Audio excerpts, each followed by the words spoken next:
Marvel Ruins is probably the darkest Marvel is ever gonna get. Like, I don't know any other Marvel stories with a parental advisory sticker. This book's art is decrepit and will make your skin feel uneasy on your bones. I'm not gonna beat around the bush here. Let's get into this fucked up tale. For every kiss, a bullet in the face.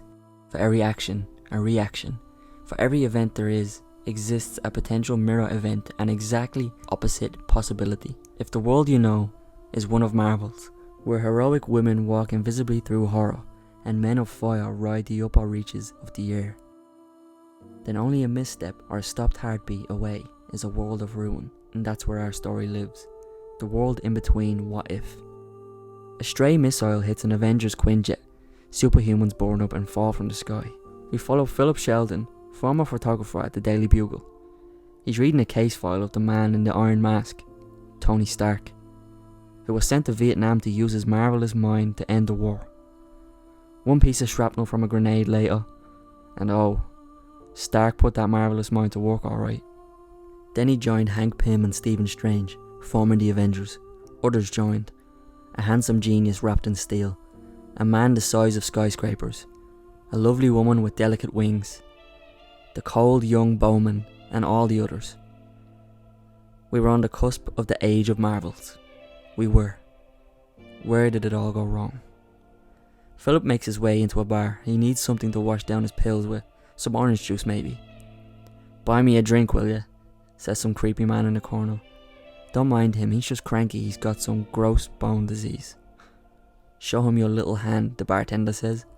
He chuckles. "Don't cry. I promised I'd give you a drink for that." Bobby Seale, Hugh P. Newton, T'Challa of Wakanda, and the Black Panther Party at San Francisco jail. Clinton Barton executed on Haight Street by a California military advisor. Tony Stark, tearing through South Central LA. Wanda Maximoff on trial at the Department of Justice. In Nevada, they set up a Kree holding camp in a nuclear test zone. Philip goes to interview them in a protective suit, riddled with cancer and questions on how it all went wrong. He's here to interview Mar-Vell on why their invasion failed. They arrived in their ship, and the first thing they witnessed was a silver man who had clawed open his own chest in order to feel what it was like to breathe again. The creature was giving off a lot of cosmic energy. Then boom, we got hit by a nuke. By you little pink monkeys. They brought us here as a joke. We have no medicine.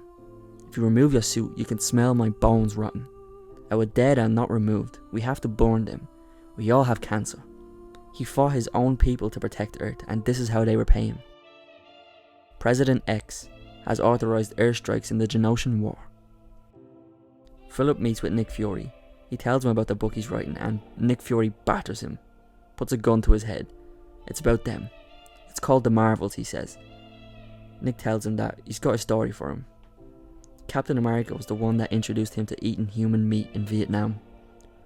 And randomly, Jean Grey shows up trying to sell her body to them for $20. Nick Fury dispatches her. Nick admits that it was him who blew up the Avengers Quinjet last week and killed Captain America. And then, you can see for yourself what he did.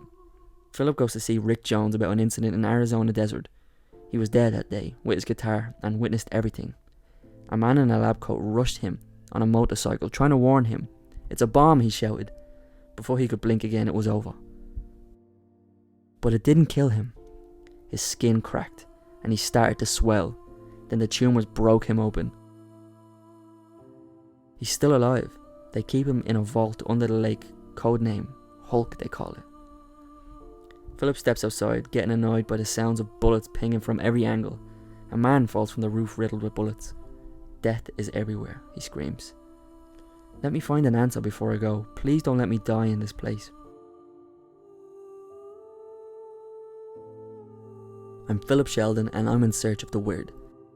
"Excuse me, Miss Darkholme, wasn't it? Excuse me?" She suddenly explodes in his face, body parts everywhere. They called her a shapeshifter. They deboard the plane, and a man in black pushes a hippie aside. But that's no hippie. The man who pushed him smashed a device on his chest. It's no bomb either. It's a magnetic suppressor. Everything metallic around is dragged near the man until it all comes crashing down. He's now in Texas, at a prison, on the shock wing. They call it that because, well, see for yourself. He's visiting a boy who incinerated his entire family with his eyes.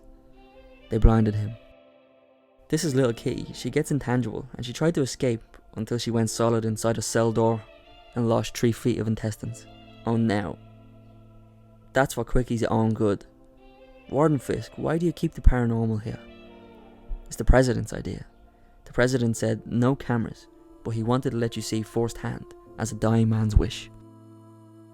Dr. Donald Blake, a man who took fly agaric mushrooms in Scandinavia and apparently channels a Norse deity who calls himself Thor. Emma Frost runs a cult of children with Down syndrome, experimenting on them to bring out their quote-unquote psychic abilities. Philip is out in the desert to see a circus of the paranormal, and there's a man named Blaze with lots of scarring on his face who rides a motorcycle. Blaze pours a can of gasoline over his head and lights it on fire, screaming, and starts to ride out on his last stunt. Hours later, he's technically dead, but still riding, still screaming. Philip goes to bed dreaming of a world where Murphy's Law didn't apply. Everything that can go wrong will go wrong. A lady named Alicia Masters writes him to go and see a man named Ben Grimm. He explains how he met a man named Reed Richards, and they pondered about space travel together with the new model rocket Astrea. It wasn't ready yet, but Reed Richards showed up at my house one night wanting me to be his pilot. But Ben told him it wasn't ready, but he didn't listen. Reed went without him with a man named Von Doom and the Storm siblings. They went to record cosmic rays, and they ended up in a storm of radiation. The first one down was the Storm Boy, caught fire at the cellular level, and his sister was found later, blind and half invisible. There was no photos of Von Doom. They say he went up an animal and came back down a mineral. Ben reminisces on the what if. What if he had driven the ship? What could he have done to save them? Philip has decided to call his book Marvels. He's ready and he's prepared to write it. He's got all his notes and his research ready. He wishes he had the time to make the perfect book, but a kid named Parker stole that from him. Parker. Peter Parker. He got bitten by that radioactive spider and got infected with a raging mutant virus. But he visited a bugle before it happened. Contagious little weasel. The infection finally gets him in the end, and that ends the tale of one of the darkest timelines in Marvel history. Well, that was a tough one to get through, wasn't it? Let me know what you thought of the video. If you liked it, if you'd like to see more darker stuff, let me know. Like and subscribe. Peace.